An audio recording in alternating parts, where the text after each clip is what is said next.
कि अपने channel exam lecture with Govind में आप सभी का भरपूर स्वागत है। आज हम बात करने वाले हैं अर्थव्यवस्था क्या है के बारे में। आज के इस वीडियो में हम जानेंगे कि अर्थव्यवस्था क्या है। साथ में हम आज की इस वीडियो में समझने का प्रयास करेंगे अर्थव्यवस्था के क्षेत्र एवं प्रकार के बारे में भी। शुरुआत करते हैं आज के इस वीडियो की और शुरुआत में हम जानेंगे सबसे पहले अर्थव्यवस्था के बारे में। तो सबसे पहले अर्थव्यवस्था की अगर हम बात करें तो अर्थव्यवस्था वह व्यवस्था है जिसके अंतर्गत हम समस्त आर्थिक क्रियाओं का अध्ययन करते हैं। सर ये आर्थिक क्रिया क्या होती है? तो आर्थिक क्रिया अगर साधारण तौर पर कहे तो मानव की हर एक वह गतिविधि जिसके अंतर्गत मुद्रा सम्मिलित है वह आर्थिक क्रिया कहलाती है। उदाहरण के लिए किसी को नौकरी देना या कोई व्यवसाय करना या कोई चीज़ बेचना या खरीदना, वो सभी की सभी आर्थिक क्रिया में आती है। अर्थव्यवस्था उत्पादन, वितरण एवं खपत की एक सामाजिक व्यवस्था, यानी अर्थव्यवस्था जो है प्रोड्यूसर, कंज्यूमर और सप्लाई की जो है वो एक सामाजिक व्यवस्था है, वही अर्थव्यवस्था कहलाती है। यानी इन तीनों का एक सामाजिक व्यवस्था अर्थव्यवस्था है। अगर हम बात करें अर्थव्यवस्था के प्रकार के बारे में तो अर्थव्यवस्था मुख्यतः तीन प्रकार की देखी जाती है। सबसे पहली पूंजीवादी या बाजार अर्थव्यवस्था। पूंजीवादी या बाजार अर्थव्यवस्था जो इसका उद्भव 1777 में हुआ था, वो भी अमेरिका में। दूसरी थी समाजवादी या गैर बाजार अर्थव्यवस्था। तीसरी है मिश्रित अर्थव्यवस्था। अब हम इसको एक एक करके समझने का प्रयास करते हैं। सबसे पहले हम बात करेंगे पूंजीवादी या बाजार अर्थव्यवस्था की। जैसा कि इसके नाम से ही प्रसिद्ध हो रहा है, पूंजीवादी या बाजार अर्थव्यवस्था। इसके अंतर्गत पूंजीवाद यानी पूंजीवादियों का बोलबाला था। अगर हम इसके जनक की बात करें तो एडम स्मिथ साहब जो हैं इसके जनक हैं। उनके विचारों का प्रतिपादन है इस अर्थव्यवस्था के अंतर्गत। ये बहुत अच्छी अर्थव्यवस्था थी। किनके लिए? उन व्यक्तियों के लिए जो कि बाजार आधार यानी जिनके क्रय शक्ति थी, जिनके पास पैसों का बोलबाला था, उन व्यक्तियों के लिए अर्थव्यवस्था बहुत अच्छी थी। यह अर्थव्यवस्था बहुत अच्छा कार्य भी कर रही थी, लेकिन 1929 में एक कोलैप्स कर गई अर्थव्यवस्था। जो 1929 में कोलैप्स इसलिए कर गई क्योंकि महान मंदी का सामना देखना पड़ा, वो भी पूंजीवादी अर्थव्यवस्था के कारण। अगर हम इसके गुण की बात करें पूंजीवादी अर्थव्यवस्था के कि क्या क्या खासियत थी, तो सबसे पहली बड़ी खासियत थी कि पूंजीवादी अर्थव्यवस्था में प्रतिस्पर्धा बहुत ज़्यादा देखने को मिलती है। पूंजीवादी अर्थव्यवस्था में, बाजार अर्थव्यवस्था में जो प्रतिस्पर्धा है वो बहुत ज़्यादा देखने को मिलती है। प्रतिस्पर्धा से ये होता है कि कीमतों का घटना निश्चित तय होता है। दूसरी इसकी खासियत ये थी कि इसके अंतर्गत किसी भी प्रकार का सरकार का कोई हस्तक्षेप नहीं था। इसके अंतर्गत किसी भी प्रकार सरकार के द्वारा किसी भी प्रकार से कोई हस्तक्षेप नहीं किया जाता था। सिर्फ सरकार को एक निश्चित आय, जिसे हम टैक्स कहते हैं, वो दे दी जाती थी और उसके बाद फर्म या कंपनी को सरकार से किसी भी प्रकार की कोई दिक्कत नहीं होती थी। इस अर्थव्यवस्था के अंतर्गत तीसरी खासियत ये थी कि ये निजी स्वार्थ में था, सामाजिक कल्याण से इसका कोई लेना देना नहीं था।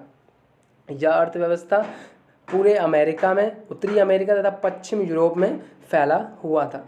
ये तो बात हो गई इसके गुण की। अब अगर हम बात करें कि आखिर ऐसा क्या कारण है जिसके कारण ये अर्थव्यवस्था कोलैप्स कर गई, तो इसको भी जानना बहुत ज़रूरी है। सबसे पहली जो खासियत है इसमें कोलैप्स करने की, वो ये है कि सरकार के द्वारा कल्याणकारी इसमें कार्य किया ही नहीं जाता था।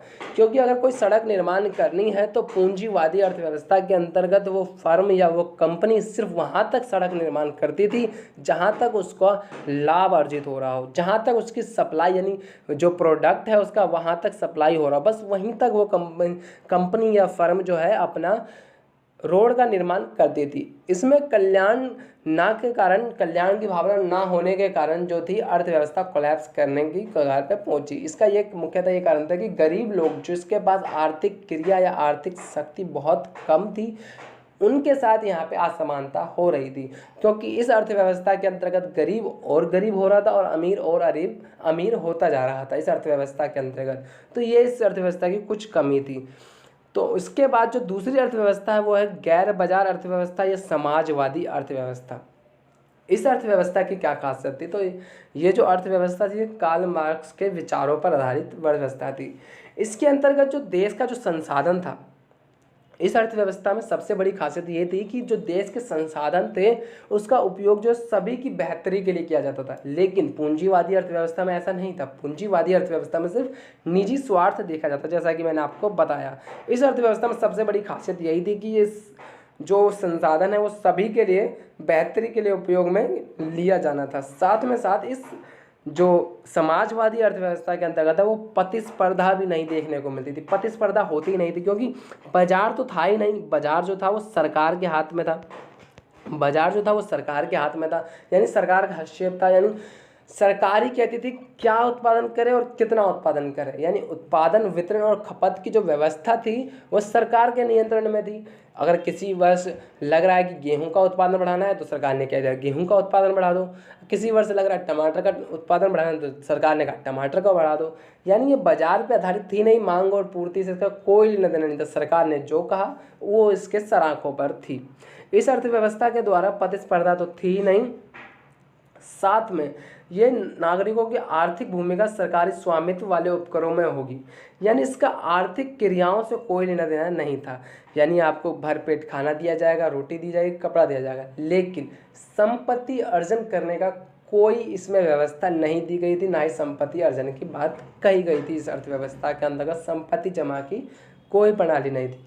तो सर ये तो बात हो गई गुण की, सर बहुत अच्छी अर्थव्यवस्था। तो सर ये क्यों कोलैप्स कर गई? ये कोलैप्स इसलिए कर गई क्योंकि इसमें अवगुण भी सम्मिलित थे। क्योंकि जिस बाजार में या जिस अर्थव्यवस्था में प्रतिस्पर्धा ही नहीं होगी, वहाँ पे जो प्रोडक्ट की क्वालिटी है वो इम्प्रूवमेंट ही नहीं हो पाएगी। बात यहाँ पे उत्पादन से है, यानी उत्पादन में अगर अच्छे किस्म के अगर दिख रहा है कि हाँ मेरा माल तो बिक रहा है, तो कोई भी व्यक्ति जो है क्वालिटी पे फोकस करेगा ही नहीं, चाहे जैसा मर्जी दे दो, माल तो बिक ही रहा है। और गैर बाजार अर्थव्यवस्था में ये था कि प्रतिस्पर्धा थी ही नहीं, और प्रतिस्पर्धा ना होने के कारण क्वालिटी में दम नहीं था, क्वालिटी गिरती जा रही थी, गिरती जा रही थी, गिरती जा रही थी। दूसरी बात, इसमें संपत्ति अर्जन करने की व्यवस्था नहीं थी, और संपत्ति अर्जन ना करने के कारण जो व्यक्ति में जो इच्छा होती है कि हाँ पैसे कमाने हैं, पैसे कमाने हैं, ज़्यादा बढ़ाना है पैसा को, वो इच्छा खत्म थी। इसके कारण इसका जो कार्य हो रहा था इस अर्थव्यवस्था में वो सही ढंग से नहीं हो पा रहा था। तीसरी चीज़ इस अर्थव्यवस्था की कमी ये थी कि इस अर्थव्यवस्था के अंतर्गत सरकार ही सब कुछ दे रही थी, रोटी, कपड़ा और मकान। चाहे वो 1 घंटा काम करे चाहे 3 घंटा, तो कोई भी व्यक्ति हार्ड वर्क नहीं करेगा, और हार्ड वर्क नहीं करेगा तो उस अर्थव्यवस्था को विकसित कैसे होगी वो अर्थव्यवस्था। तो ये कुछ कमियां थी समाजवादी और पूंजीवादी की।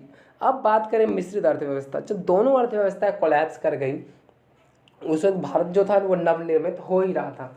1947 के बीच में भारत जो था वो नवनिर्मित हो रहा था, 2 अर्थव्यवस्था उसके सामने थी। तो 1947 में जो है इस अर्थव्यवस्था का उद्भव माना जाता है। वैसे तो इस अर्थव्यवस्था का जन्म जो है 1930 में ही मान लिया जाता है।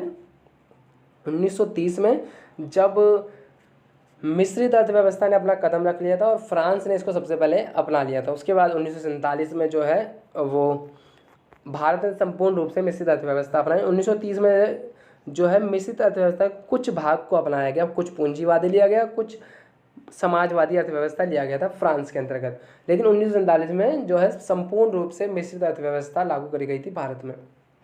मिश्रित अर्थव्यवस्था क्या होती है सर? तो मिश्रित अर्थव्यवस्था ये थी कि बाजार का भी होगा प्लस में सरकार का भी होगा, यानी बाजार प्लस में सरकार इक्वल टू में मिश्रित, यानी दोनों का मिश्रण। अगर कहीं उत्पादन को बढ़ाना है, किसी चीज़ का उत्पादन बढ़ाना है तो सरकार आदेश दे देगी। कहीं अगर सप्लाई और डिमांड में कोई दिक्कत आ रही है तो बाजार वो देख लेगा। कीमतों का निर्धारण करना है तो वो बाजार देख लेगा। अगर कहीं पे कीमतें अधिक बढ़ रही है तो सरकार का हस्तक्षेप आ जाएगा, सरकार का डंडा आ जाएगा, हाँ भाई अभी मैं हूँ, आप कीमत मत बढ़ाओ। तो ये जो थी वो मिश्रित अर्थव्यवस्था। मिश्रित अर्थव्यवस्था की सबसे अच्छी खासियत ये थी कि दोनों का मिलता जुलता रूप था, और दोनों का मिलता जुलता रूप होने के कारण ये अर्थव्यवस्था जो है वर्तमान में काफ़ी देशों में प्रचलित है। वर्तमान में जो है काफ़ी देश, कम से कम 104 या 105 देशों में मिश्रित अर्थव्यवस्था देखने को मिलती है। मिश्रित अर्थव्यवस्था के अंतर्गत यानी दोनों का बोलबाला था। जैसे कि आप देख रहे होंगे सरकारी भी थी और प्राइवेट भी है, सरकारी फर्म भी है, प्राइवेट फर्म भी है। तो यह तो बात हो गई तीनों मुख्यतः अर्थव्यवस्था की। अब 2 अर्थव्यवस्था और आती हैं, 2 अर्थव्यवस्था और आती है। सबसे पहले एक तो आती है बंद अर्थव्यवस्था और दूसरा आती है खुली अर्थव्यवस्था। तो बंद अर्थव्यवस्था में इसमें जो है इंपोर्ट एक्सपोर्ट खत्म होता है, यानी कुछ भी बाहर से ना लेना ना बाहर देना। और खुली अर्थव्यवस्था जो होती है वो इंपोर्ट एक्सपोर्ट चालू होता है, यानी लेना देना चालू होता है। ये 2 अर्थव्यवस्था ये भी है। अब बात करें हम अर्थव्यवस्था के क्षेत्र के बारे में, तो अब आपके मन में विचार आ रहा होगा कि सर ये क्षेत्र क्या होते हैं और अर्थव्यवस्था में क्षेत्र का क्या लेना देना। तो जो अर्थव्यवस्था में जो आर्थिक गतिविधियां होती है उनको क्षेत्रों में विभाजित किया जाता है। इनको हम क्षेत्रों में विभाजित करते हैं और इनका क्षेत्र हम देखते हैं, यानी कौन सी गतिविधि आर्थिक गतिविधि है वो किस क्षेत्र में आती है, वो इसका विभाजन करता है। तो बात करते हैं सबसे पहले हम प्राथमिक क्षेत्र की।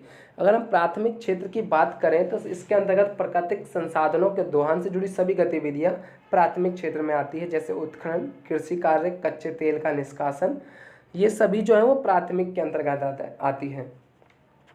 दूसरी बात इसमें कि द्वितीयक क्षेत्र की अगर हम बात करें, अगर हम द्वितीयक क्षेत्र की बात करें तो द्वितीयक क्षेत्र के अंतर्गत वे जिनमें प्राथमिक क्षेत्र के उत्पादों का पुरस्कृत किया जाता है, यानी उद्योगों से सीधा सीधा इसका विनिर्माण उद्योगों से इसका लेना देना सीधा सीधा है, जिसमें रोजगार विकसित देश जो हैं इसमें सर्वाधिक रोजगार के अवसर होते हैं, इसमें सर्वाधिक रोजगार मिलता है। इसके अंतर्गत सर्वाधिक रोजगार द्वितीय क्षेत्र में होता है। और तृतीय क्षेत्र की बात करें तो सभी, अगर हम तृतीय क्षेत्र की बात करें तो सभी गतिविधियों जिनके अंतर्गत सेवाओं का उत्पादन होता है उन्हें तृतीय क्षेत्र कहते हैं, जैसे शिक्षा, स्वास्थ्य, परिवहन, ये सभी जो है वो सेवाएं हैं। जैसे मैं आपको पढ़ा रहा हूँ, ये भी एक सेवा है, तो इसको तृतीय क्षेत्र में लिया रखा जाता है। चतुर्थक क्षेत्र की अगर हम बात करें तो शिक्षा, खोज एवं अनुसंधान, यानी रिसर्च वाले, यानी जो PhD वाले बंदे हैं, जो व्यक्ति हैं, वो उनको चतुर्थ क्षेत्र में रखा जाता है।